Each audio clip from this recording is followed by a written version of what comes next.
Sit down. Right. I'd like to welcome everybody today.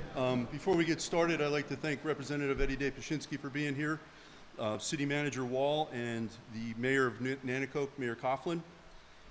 Good morning, everyone. It's truly an honor to welcome all of you here today, but especially to welcome someone who has stood with working people and has shown real support for the skilled trades.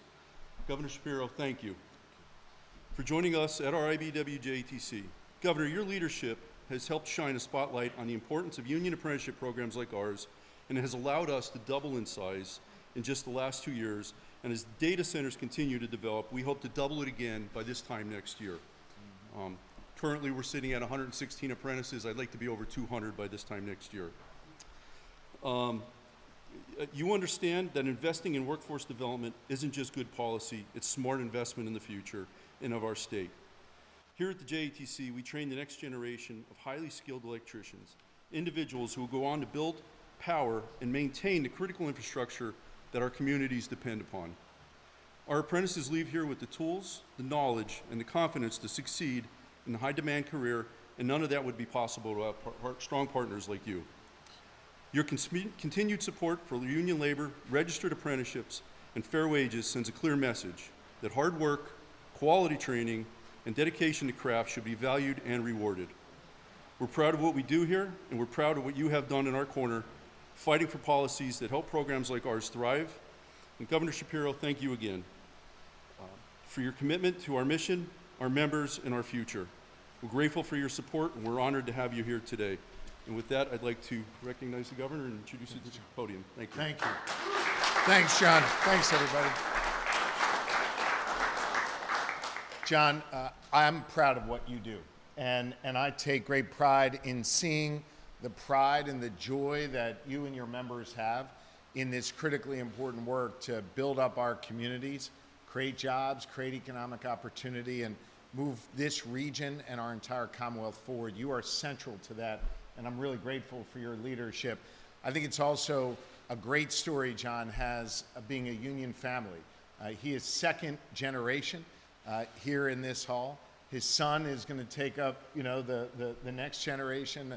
And I shared with John that my wife's grandpa was an IBEW member as well. So I don't have it in my family to the extent that John does, but I've got a little bit of IBEW in my family, and really cool for me to see from generation to generation this work continue.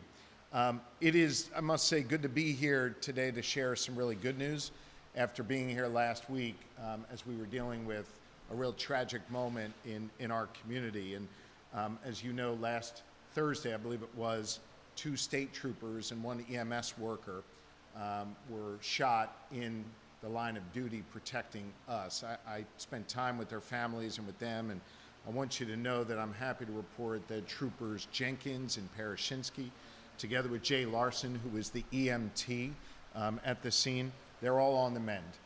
And I think they are better off because of the prayers of this community and the prayers of this entire Commonwealth who were there for them. And so just join me in continuing to pray for their well-being and pray for all of those who put on a uniform to keep us safe. We're really grateful to each and every one of them.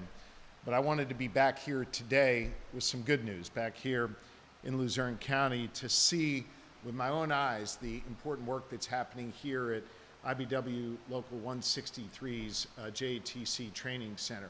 I enjoy visiting these training centers. It gives me a chance to see with my own eyes how folks are learning and how they're taking what they're learning in these classrooms, these hands-on classrooms here, and turning it into jobs and economic opportunity, not just for this Commonwealth, but the way they're powering the entire country. It was just a few weeks ago that I stood with John and some of your brothers and sisters from Local 163 to announce that Amazon would be making the largest private sector investment in the history of the Commonwealth of Pennsylvania, when they would be investing an initial, I want to stress the word initial, $20 billion to build data centers here in northeastern Pennsylvania, as well as in Bucks County, which is a community in southeastern Pennsylvania. As I said, this is the largest private sector investment in the history of our Commonwealth, and there is more to come. This is obviously a big deal for Local 163 and the hundreds of members that you represent. but it's also a big deal for this region. I whispered to my buddy Warren Faust on the way in that I remember talking to him a decade ago and hearing the pain in the voices of union leaders and union members, wondering if the jobs were ever going to come back, wondering if there was ever going to be a way to have a future for themselves and their children and their grandchildren here in their beloved northeastern Pennsylvania. I said I was going to work my tail off to fix that. And Warren and many of his members, they were rightfully skeptical because of the letdowns that they had experienced over so many years. But I think those letdowns now have turned to optimism about our future, seeing that we are going to have 10,000 tradespeople work on just these initial data centers, with electricians among some of the leading trades doing this work. The prospect of even more of these types of centers coming online. This creates real economic opportunity in a region that desperately needed it.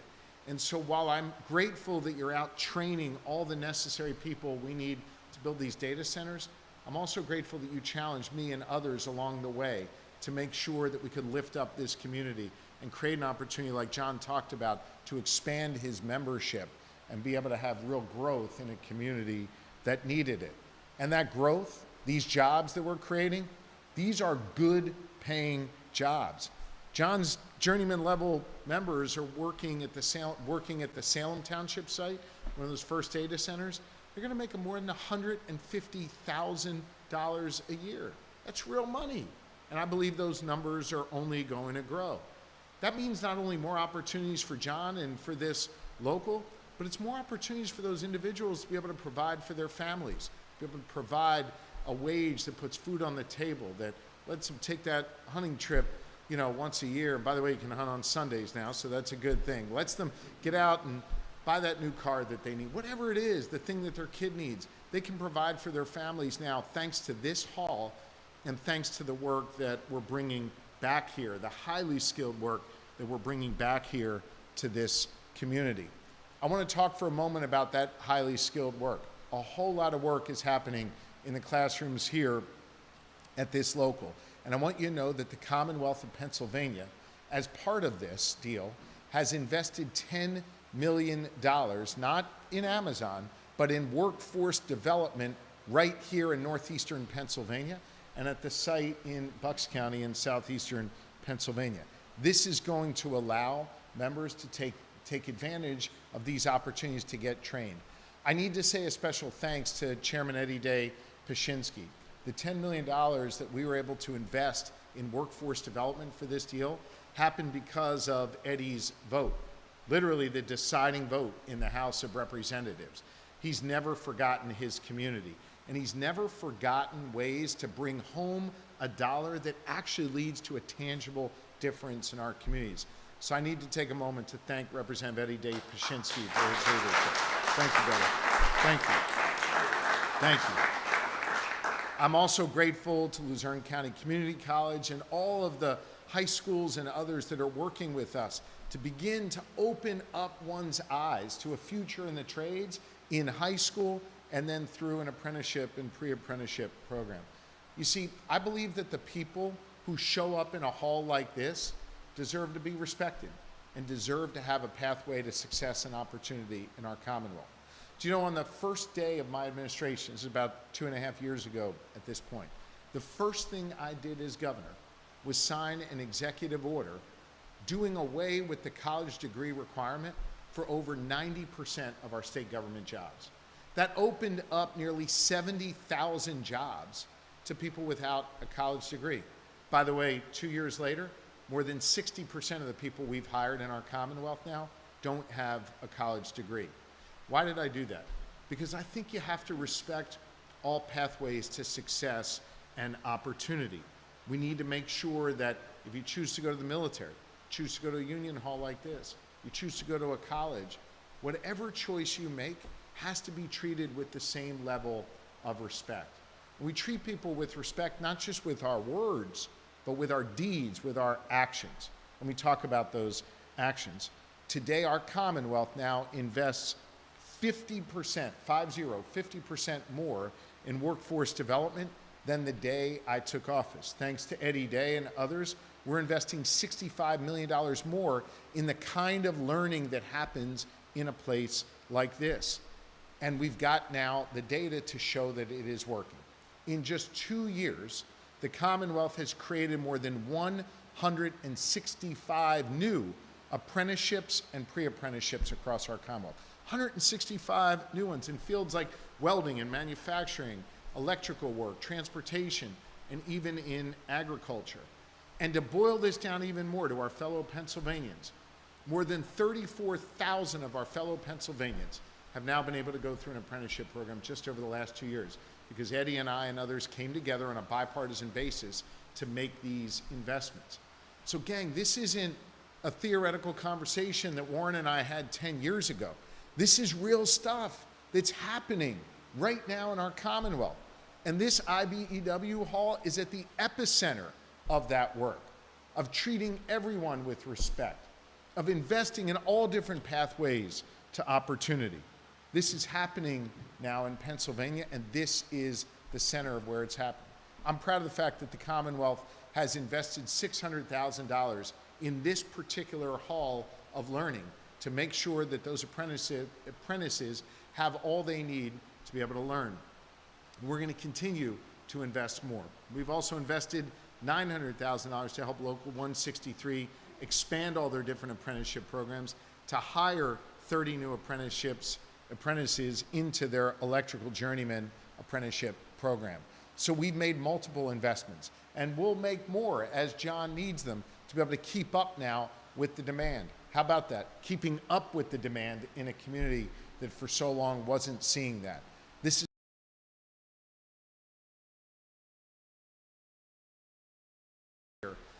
and I love to see that connection between our community college and our labor unions. We've also invested $1 million in Luzerne County Community College's efforts to expose high school students to a career in the trades.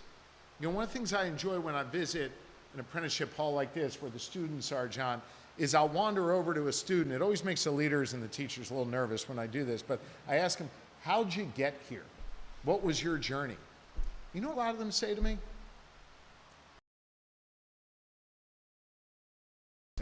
But I was told I had to go to college. So I went to college for a year or two. I didn't like that either. And then a buddy of mine told me to come down to this union hall down the street. And I always enjoyed working with my hands. I always enjoyed and understood how to do that work. And I fell in love with what they were doing here, and I joined their apprenticeship program. Now that's great, and that's bad. It's great because that individual found their passion, they found their love, and they were able to do it. But why is it bad? We didn't grab that kid in the 10th grade and show him a pathway to success as an electrician. They incurred debt for a year or two where they didn't need to. You see, what we're able to do now, thanks to the partnership with the college, thanks to the work of the union leaders, is that kid in the 9th or 10th grade is now being exposed to all of this. They're seeing a pathway that runs right through a hall like this with an assist from the community college. They're not incurring extra debt that they don't need. And they're going through an apprenticeship program like this and coming out and making 6 figures. That's a win for everybody, for that individual, for our community college, for our union hall, and for the Commonwealth of Pennsylvania.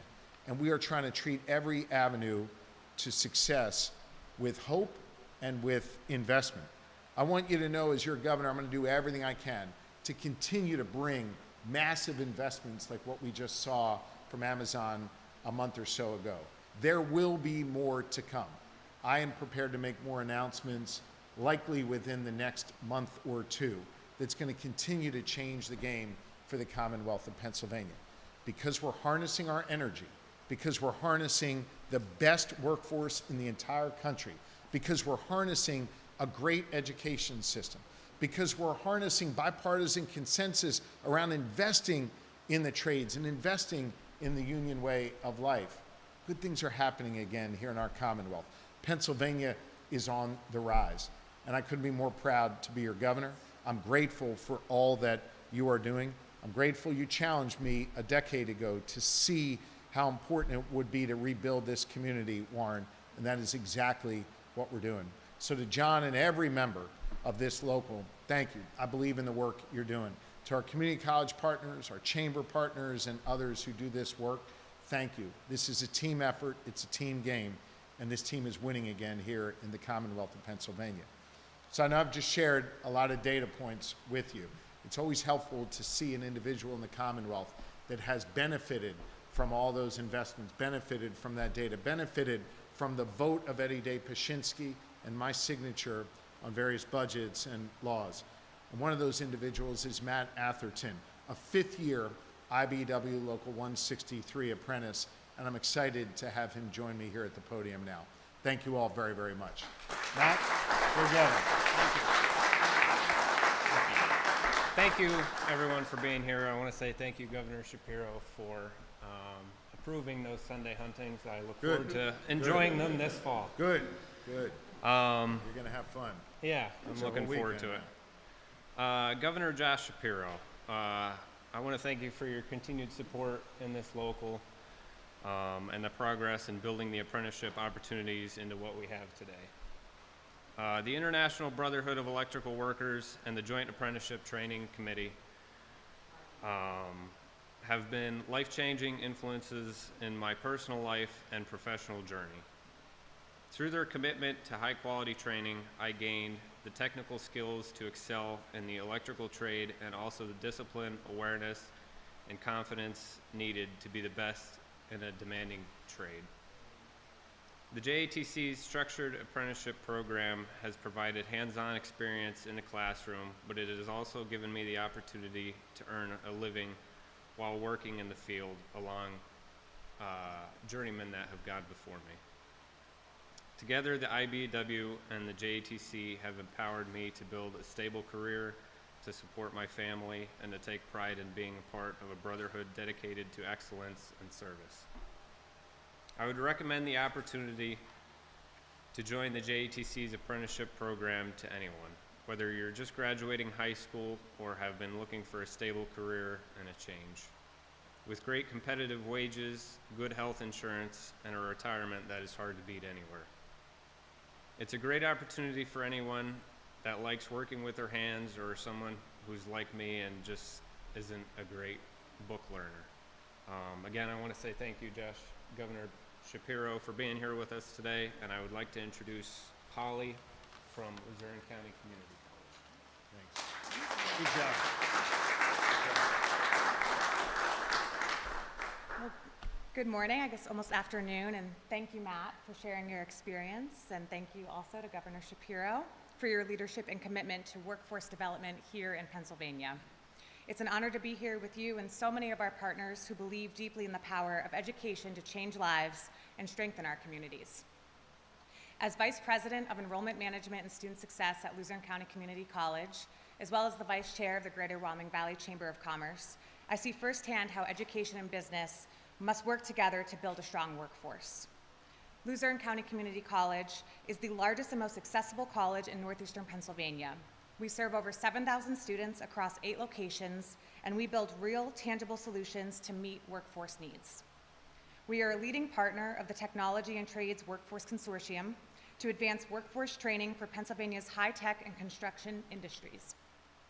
This ensures that as companies like Amazon expand in our region, students and workers are ready for high-paying, in-demand jobs. Today's conversation on apprenticeships and workforce development couldn't be more timely.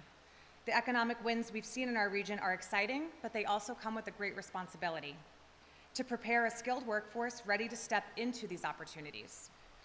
The consortium focuses on these very things to make sure the workforce is prepared. Our Career and Technology Academy gives high school students from our career and technical centers the chance to earn college credits and industry-recognized skills before they even graduate. Thanks to a PDE dual credit innovation grant, tuition is covered for the students in the first 2 years of this program, removing one of the biggest barriers to opportunity. Our Micro-Credential Academy develops targeted training in high-demand fields like AI in manufacturing, industrial maintenance, welding, and heavy equipment operation in direct partnership with local employers. And lastly, the Construction and Trade Pre-Apprenticeship Academy, in collaboration with the Pennsylvania Building and Construction Trades, creates a clear on-ramp with union apprenticeship programs and high-wage, high-demand careers. All of these initiatives are built with one goal in mind: preparing individuals to step confidently into the jobs driving our region's growth, from high-tech data centers to advanced manufacturing and to the skilled trades. Governor Shapiro, thank you again for being a champion of apprenticeships and partnerships that meet the moment. At Luzerne County Community College, we are proud to stand with you and ready to meet the workforce needs of today while building the talent pipeline for tomorrow. And now I would like to introduce my friend, the CEO and President of the Greater Wyoming Valley Chamber of Commerce, Lindsay Griffin Boylan. Thank you. Thank you. Thank you.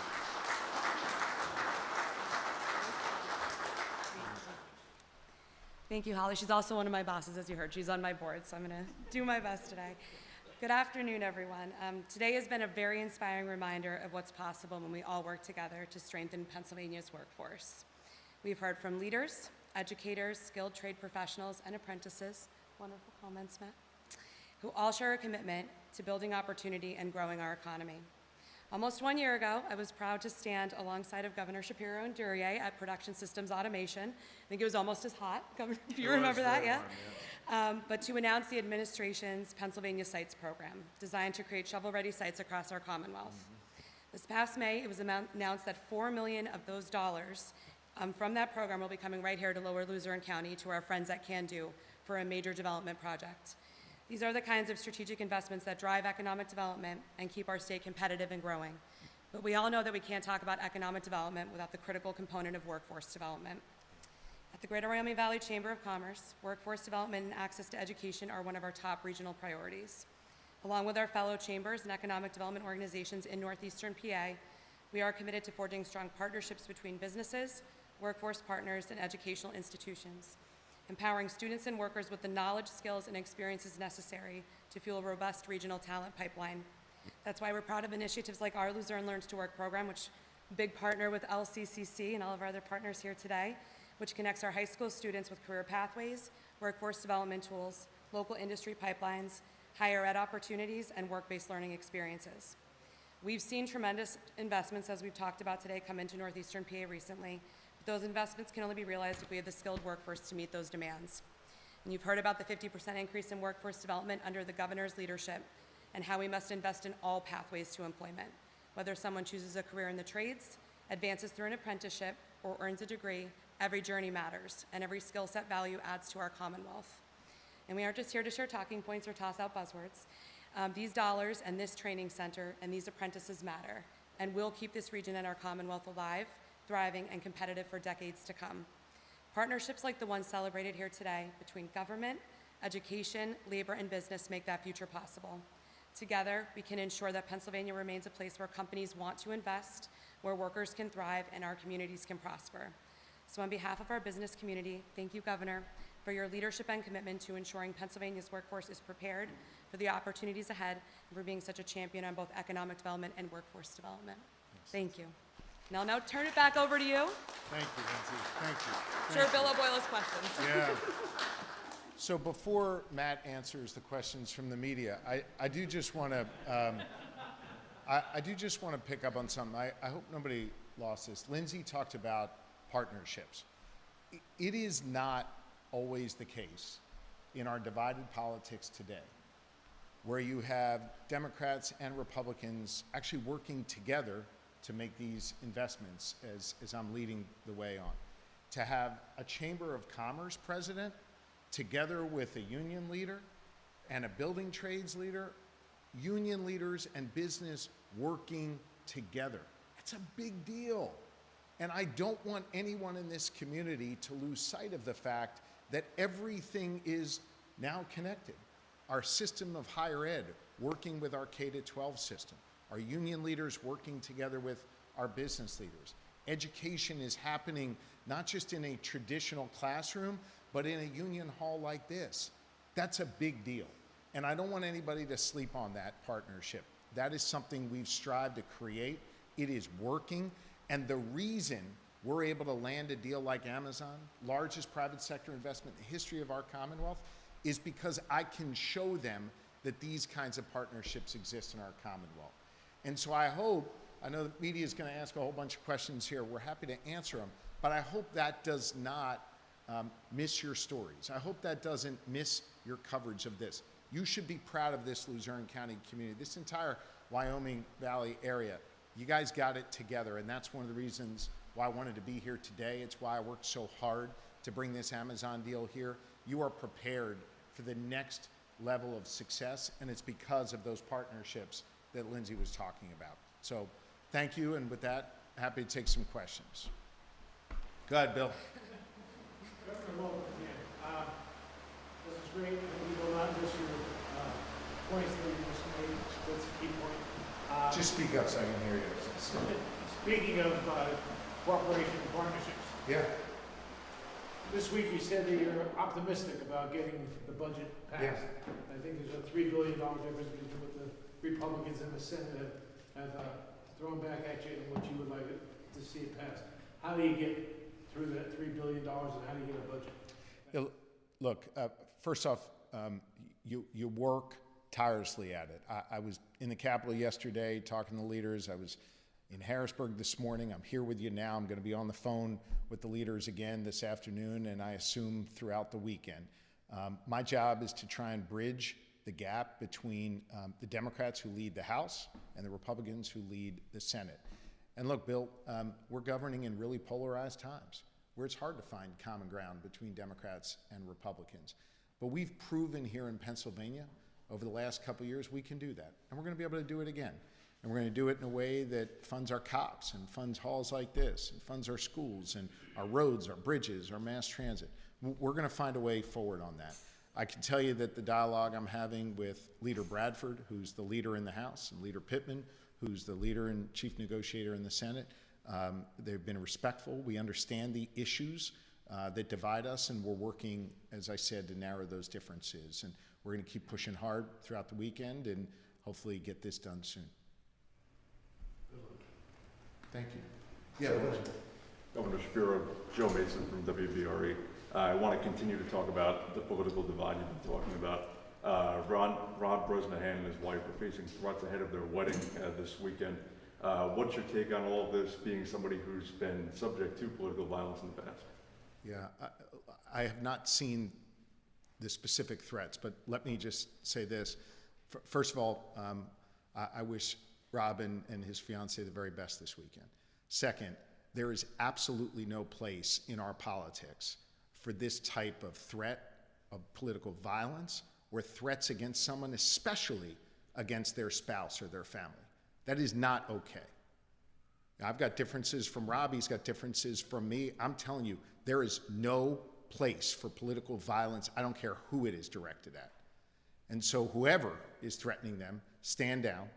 I wish them a life of happiness and a wonderful wedding this weekend. And the way we settle our differences in this society and our politics is through debate, is through speaking up in respectful ways, airing out our differences. There's nothing wrong with having a different view on a policy. I have different views on many policies from the congressman. I'm sure he does with me. But the reality is we debate those things in a respectful way. There should never, ever, ever be a lane open for people who are trying to bring political violence to bear. My family and I have been victims of that with the firebombing of the governor's residence about 3 months ago. Thank God for the first responders that saved our lives. There's no place for that against me. There's no place for that against a congressman. There is no place for that in our society. Thank you. Governor, you've expressed concern about the acquisitions of hospitals for obvious reasons over the last couple of years. Last week you got a letter, the board of Wilkes-Barre General Hospital sent you a letter expressing concerns about the deal between Community Health Systems and the Tenor Health Foundation. I wonder if you had a chance to read that letter, look into what the concerns are and what your take on that matter is, whether or not you favor that acquisition. Look, my team and I have been very involved in the healthcare delivery system here in northeastern Pennsylvania. We're aware of the challenges at CHS, and we want to make sure that it remains a viable healthcare institution, accessible healthcare for all people in this region. We're exploring a number of different options there. to be able to have stable healthcare options for this region going forward. What we're seeing in general across our Commonwealth are too many rural hospitals that are either closing or on the brink of closure. And by the way, that law that they passed in Washington is only going to make it worse. We've got about 25 rural hospitals that will likely have to shutter because of how Washington took away Medicaid dollars from them. So I'm very, very concerned. We're working very hard to create a stable answer there.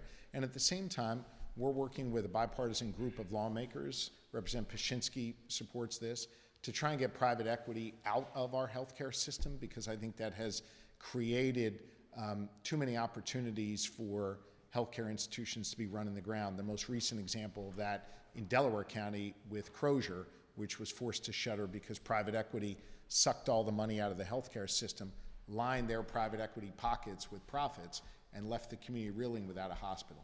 So what we're trying to do is balance all of that, remove the threat of private equity from crashing our healthcare systems, deal with what Washington just did to us by making things harder for rural healthcare workers and rural healthcare delivery, and create a sustainable solution in this region for that particular hospital.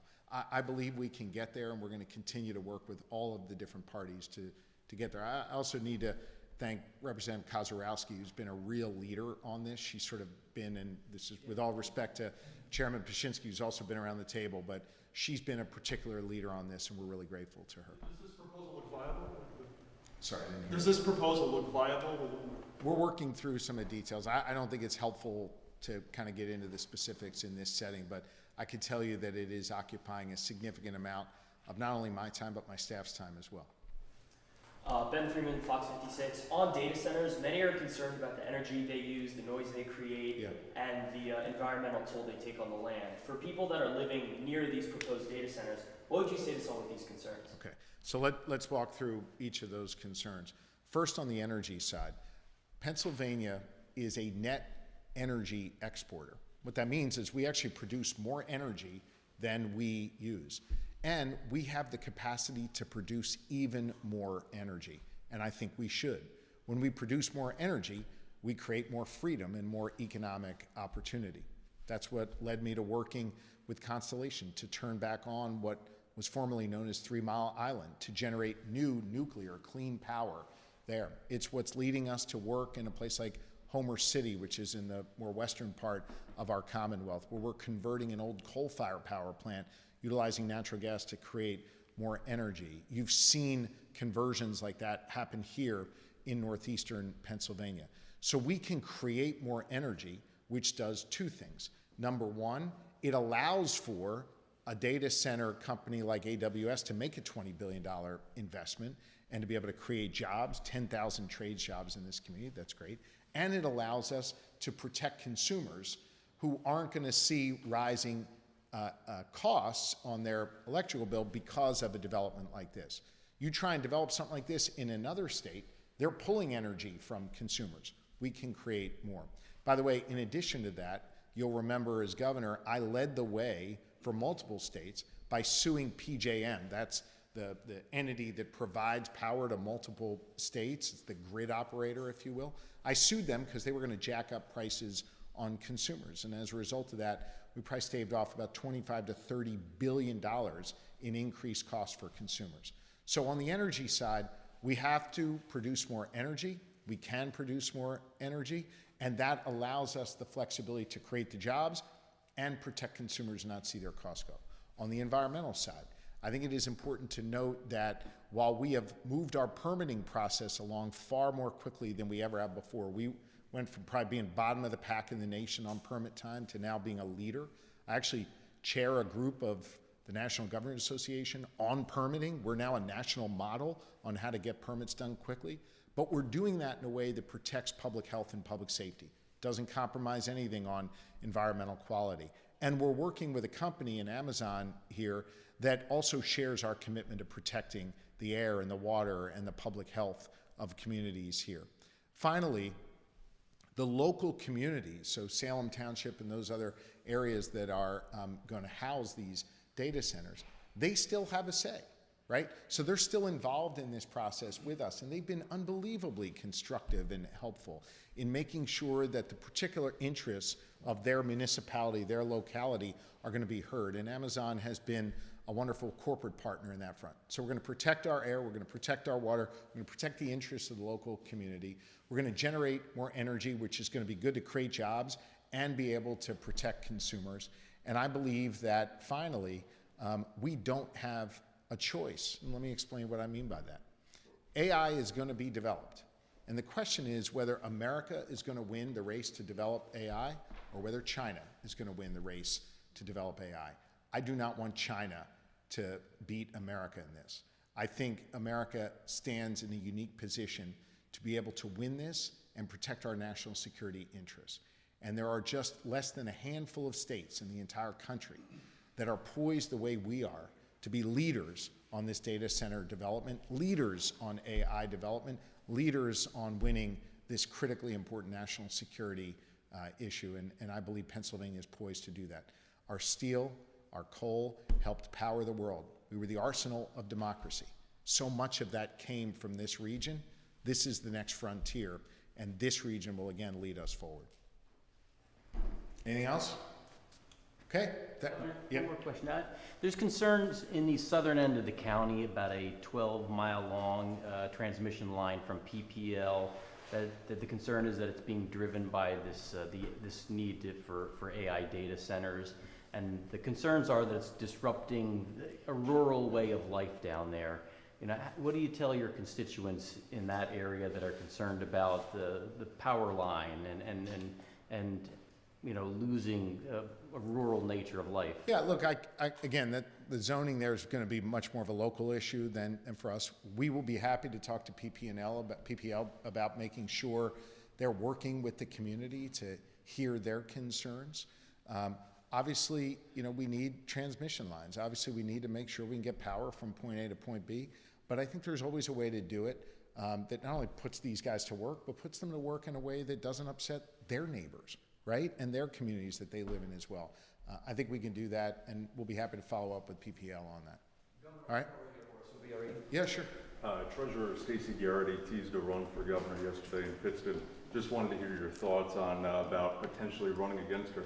Yeah, I mean, look, the Republicans are going to deal with their intramural fight. I'm not going to get into their parlor games. You know what I'm going to do? I'm going to keep creating jobs here in the Commonwealth of Pennsylvania. I'm going to fund our kids' schools. I'm going to make sure that we have more cops on the beat, and I'm going to focus on doing my job of bringing Republicans and Democrats together to get stuff done. That's my focus. They can focus on their political games all they want. Okay? Thank you.